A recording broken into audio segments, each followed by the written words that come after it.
Amigas y amigos, gracias por acompañarnos nuevamente en nuestro programa Salud es Vida con Univida. En estos especiales hemos hablado varias veces del corazón. No en vano es el órgano más importante para nuestra vida. Precisamente por eso es el que más debemos cuidar y el más vulnerable a cualquier enfermedad. Hoy hablaremos especialmente de las enfermedades cardiovasculares. De acuerdo con la Organización Mundial de la Salud, son la principal causa de muerte en el mundo, con casi 18 millones de vidas al año. Para que todos aprendamos sobre las enfermedades cardiovasculares y cómo prevenirlas, aquí comienza Salud es Vida con Univida.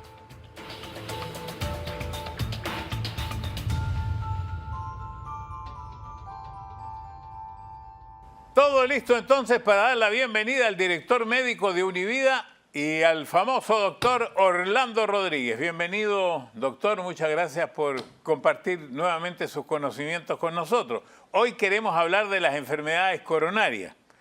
Hemos hablado muchas veces del corazón, pero ¿por qué quiso usted hoy que tratemos esto de las enfermedades coronarias? Bueno, Mario, básicamente las enfermedades cardiovasculares constituyen la causa número 1 de muerte en el mundo, y dentro de estas enfermedades cardiovasculares, la enfermedad coronaria constituye la más común y la de más muerte en el mundo. ¿Cuál es la enfermedad coronaria?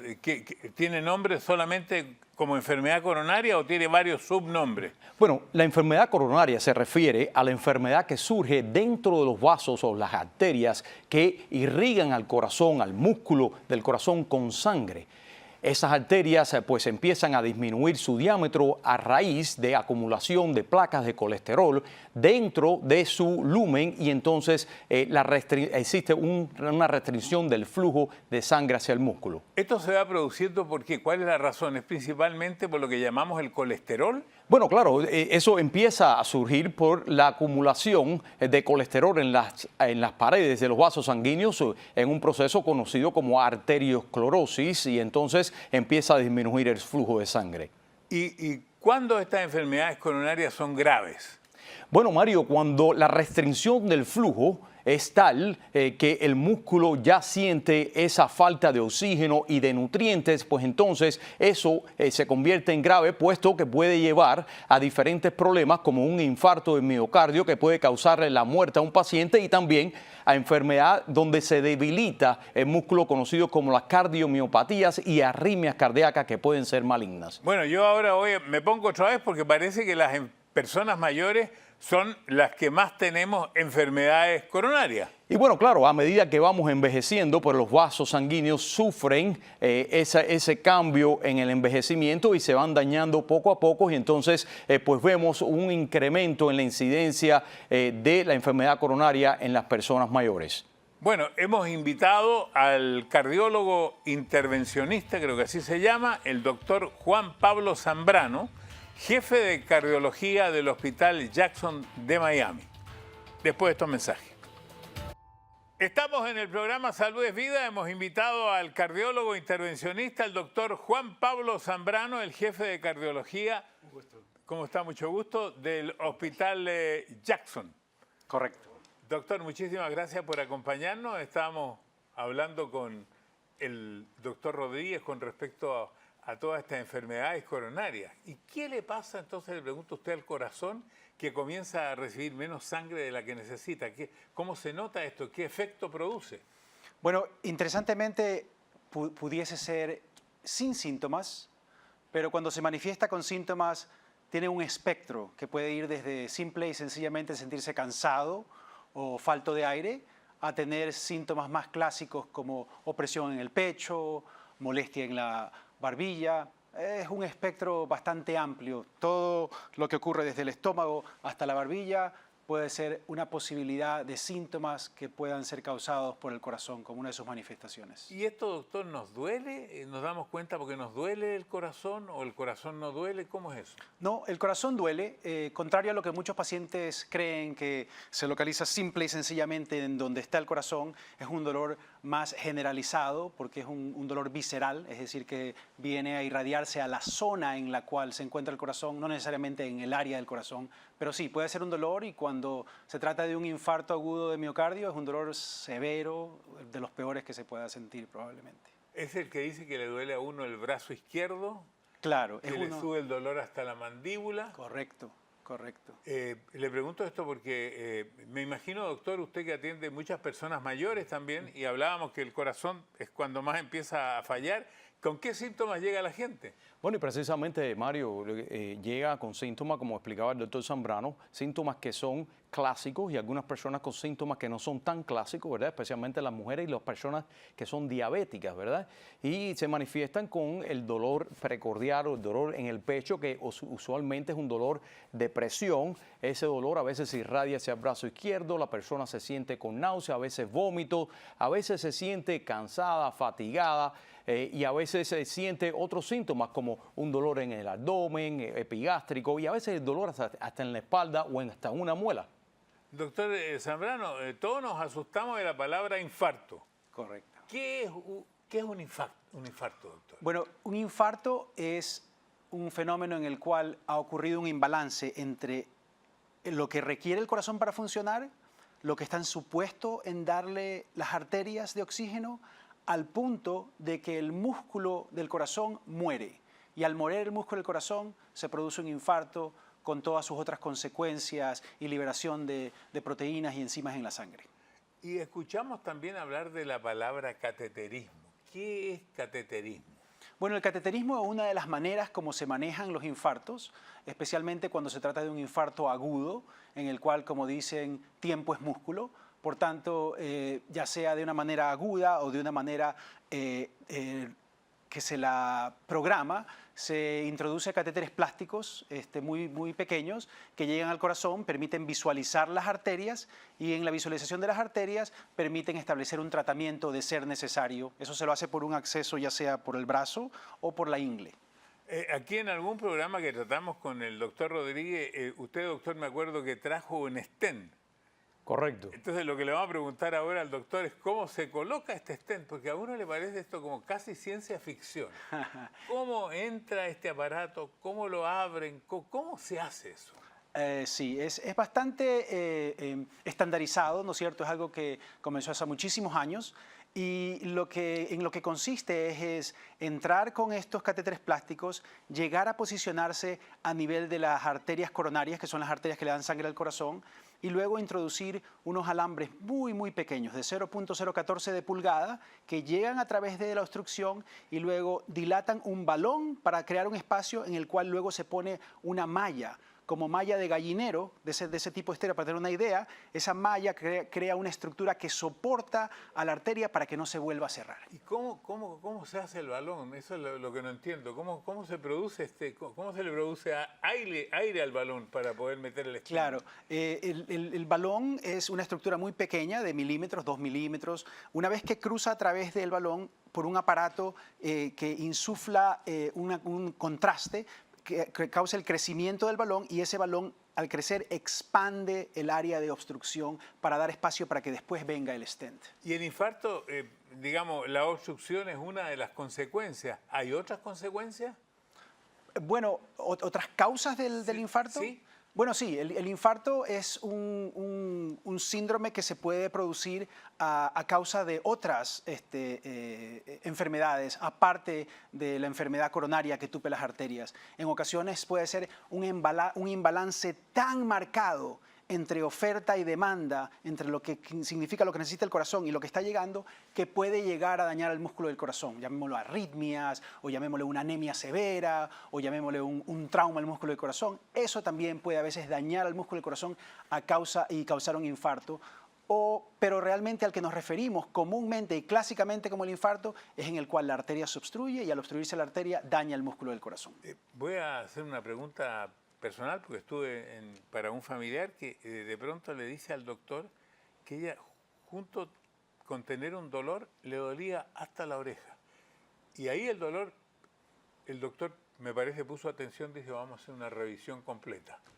Y ahí descubrió que tenía una arritmia. Parece que las arritmias también producen dolores entonces. Correcto, correcto. Son capaces de causar ese mismo imbalance al el corazón ir muy rápido y regularmente, no tener un llenado y un funcionamiento normal, y ese imbalance puede causar ese dolor de pecho que le llamamos angina, y es lo que puede tener los mismos síntomas de un infarto sin necesidad de que se haya producido realmente un daño al corazón, sino tan solo ese imbalance que ocurre por el corazón ir tan rápido durante una arritmia. Ahora, doctor Rodríguez, usted es el doctor primario. ¿Cuándo usted dice, no, usted tiene que ir al cardiólogo? ¿Qué cosas le encuentra usted a ese paciente para decirle, usted va al cardiólogo? Bueno, primeramente, Mario, son los síntomas que el paciente presenta, ¿verdad? En la evaluación clínica de un paciente, el paciente pues, se le hacen varias preguntas que están relacionadas al funcionamiento del corazón. Por ejemplo, cuál es su funcionamiento con el ejercicio, si tiene algún síntoma de dolor de pecho, con cuánta actividad física desarrolla ese dolor de pecho, si se siente fatigado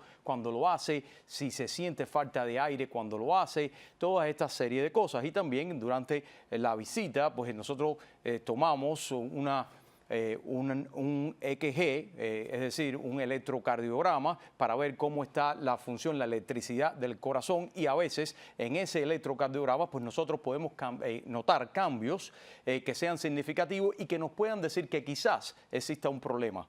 Entonces, doctor Zambrano, le quisiera hacer varias preguntas en una. Seguro. Para diferenciar qué es la angina, qué es el infarto, qué es una insuficiencia cardíaca y qué es una arritmia. Partamos por la angina. La angina es simple y sencillamente el imbalance.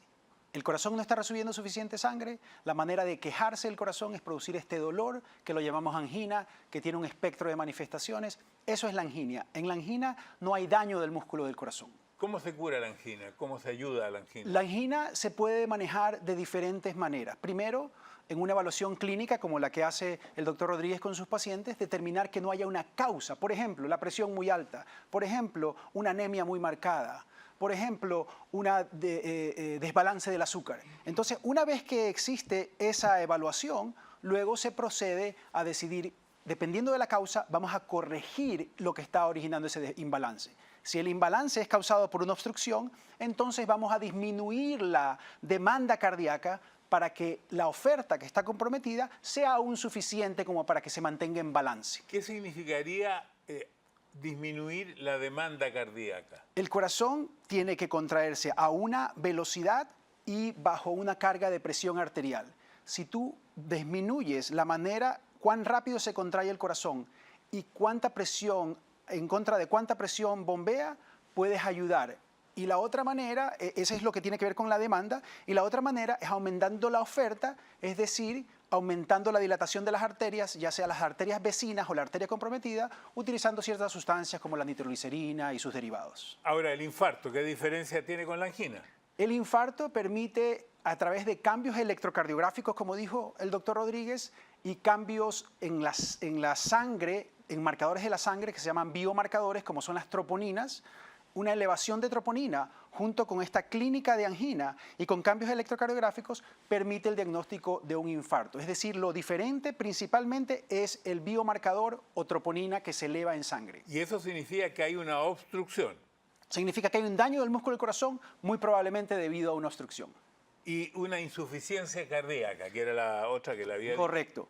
Hay ocasiones en que el corazón, debido a eventos previos o al evento que ocurre tendiendo a ser tan catastrófico o tan prominente, lleva a una debilitación o un debilitamiento del músculo del corazón, y ese debilitamiento del músculo del corazón hace que no bombee, que no envíe la cantidad de sangre que está supuesto bombear, y entonces vienen los síntomas de la insuficiencia cardíaca. ¿El bombear es las pulsaciones que uno tiene? Sí, es cada vez que el corazón se contrae, envía una cantidad de sangre al cuerpo, y lo hace tantas veces por minuto, y digamos que envía 4 o 5 litros por minuto el ¿Cuántas corazón. pulsaciones son las normales?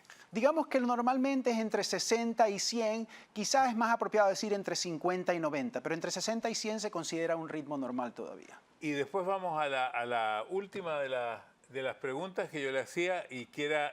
La arritmia. La arritmia. La arritmia puede ser o una consecuencia del proceso o una causa del proceso. Más comúnmente lo vemos como una consecuencia del proceso, es decir, la irritación que existe en el músculo del corazón hace que se vuelva excitable, irritable y cambie su ritmo a un ritmo que no es normal, que se vuelve caótico. Y pueden ser de cierta gravedad o de una mayor gravedad que incluso puede comprometer la vida, como son las arritmias ventriculares. La arritmia significa que el corazón digamos, va cambiando su velocidad o se detiene o Correcto, más rápido. correcto. El corazón tiene dos cámaras, las cámaras superiores y las cámaras inferiores. La cámara inferior es capaz de generar un cierto tipo de arritmias como la fibrilación auricular y entonces eso es muy, muy irregular y entonces eso también puede ser causado por una irritación como un infarto o angina. Y la cámara inferior genera otras arritmias llamadas arritmias ventriculares y esas arritmias son las arritmias que están asociadas con muerte súbita, que son las taquicardias o fibrilaciones ventriculares que pueden comprometer la vida porque el corazón pierde su capacidad de bombeo. En las supraventriculares o la fibrilación auricular, el corazón todavía mantiene su capacidad de bombeo, pero cuando la cámara inferior se ve afectada, se vuelve caótica, no bombea bien y puede hacer que baje la presión, que el paciente pierda el conocimiento y que incluso muera. Y alguna de todas estas explicaciones que nos da el doctor, los pacientes la sienten cuando viene usted al doctor primario y dice tengo tal problema o siento tal problema y dice, ¿esto es para el cardiólogo? Claro que sí, Mario. Y nosotros siempre hacemos una estratificación de todos los pacientes que vienen a nosotros que tengan ese tipo de síntomas. Por ejemplo, pacientes diabéticos, hipertensos, fumadores con una historia familiar, con problemas de colesterol, dado la edad y los síntomas que se presenten, síntomas como el doctor Zambrano estaba explicando anteriormente, son personas que necesitan ir a ver un cardiólogo porque tienen un riesgo ya bien moderado a severo de tener un problema del corazón. Doctor, si pudiéramos poner un semáforo, dijéramos, bueno, verde significa que está todo bien. ¿Cuándo hay una luz amarilla que usted diría el paciente tiene que considerar? Esto es una luz amarilla, es un aviso que le está dando el corazón a este paciente. Yo pienso que uno muy general, que no necesita ningún tipo de test, es un cambio en la capacidad funcional. Un ejemplo, antes ibas al supermercado y cargabas las bolsas del supermercado y las llevabas al carro sin problema. Ahora vas al supermercado y en el momento que tienes que cargar las bolsas y vas al carro, te falta el aire, te aprieta el pecho, te sientes muy cansado, algo no está bien allí. Y entonces eso requiere una evaluación más a fondo, especialmente enfocado en los factores de riesgo que mencionaba el doctor Rodríguez, los cuales son muchos de ellos modificables. Entonces yo diría que esa es una señal de alerta que dice, mi funcionamiento está cambiando, algo está causándolo. Bueno, en el mundo ha cambiado mucho esto del hombre y la mujer, que la ponen a los dos al mismo nivel en todo. Y yo quisiera saber si el corazón responde de la misma manera. Si más hombres tienen afecciones al corazón o más mujeres tienen afecciones al corazón. Si hay alguna estadística, lo vamos a conocer después de estos mensajes. Estamos en el programa Salud es Vida de Univida. Estamos junto al doctor Rodríguez y al doctor Zambrano. Le había preguntado cómo reacciona el corazón frente a hombres y mujeres.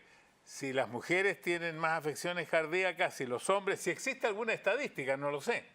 Bueno, sí, realmente las mujeres tienen un cierto grado de protección que está dado por sus hormonas. Las hormonas femeninas tienen un cierto grado de protección. Interesantemente, las hormonas que naturalmente las mujeres tienen, no el recibir hormonas, pero las hormonas que ellas tienen. Y eso hace que la aparición de una enfermedad coronaria sintomática, no quiere decir que no haya comenzado antes, pero sintomática, empieza probablemente 10 años después que los hombres. La única cosa que puede hacer cambiar eso de ahí son diabetes y cigarrillos. Eso puede adelantarla 10 años antes a la mujer. Mala noticia para mí. No he fumado nunca, pero diabetes sí. Entonces, mala noticia para mí. En algún momento usted, doctor, tiene que decirle a la paciente o a el paciente, es bueno que usted vaya al cardiólogo. ¿A qué edad se recomienda eso? Yo creo, Mario, que no tiene nada que ver con la edad. Tiene que ver con los factores de riesgo que tenga una persona, la sintomatología que tenga una persona. En los estudios que le hemos hecho como parte de un examen físico anual, como es en el caso del electrocardiograma, si existen irregularidades en todos estos puntos que hemos mencionado, pues entonces ese es el momento en referirla a un cardiólogo. Ahora, doctor, yo creo que esto hay que repetirlo. Creo que yo he hecho con el doctor Rodríguez como unos 50 programas. Y no hay programa en que por cualquier causa de cualquiera de los temas que estamos tratando, finalmente tenemos que decir que la alimentación y la vida sedentaria son un problema si la vida sedentaria no hace deporte y si la alimentación es inadecuada. Absolutamente correcto, absolutamente correcto. Yo creo que en la parte más importante como humanidad, ¿no es cierto? Olvídese de los Estados Unidos, hablemos del mundo entero, es allí donde está el enfoque. Comer mejor y hacer ejercicio. Eso es lo que va a permitir estabilizar este problema de la epidemia coronaria y cardiovascular. Usted tiene ahí un corazón. ¿Cómo podemos explicarle a la gente qué significa el hacer ejercicio? Yo me tengo que poner todos los días a hacer 1 hora de ejercicio. A mí no me gusta hacer ejercicio. Yo lo hago todos los días porque hago estos programas y entiendo que sirve, pero ¿en qué puede ayudar el ejercicio?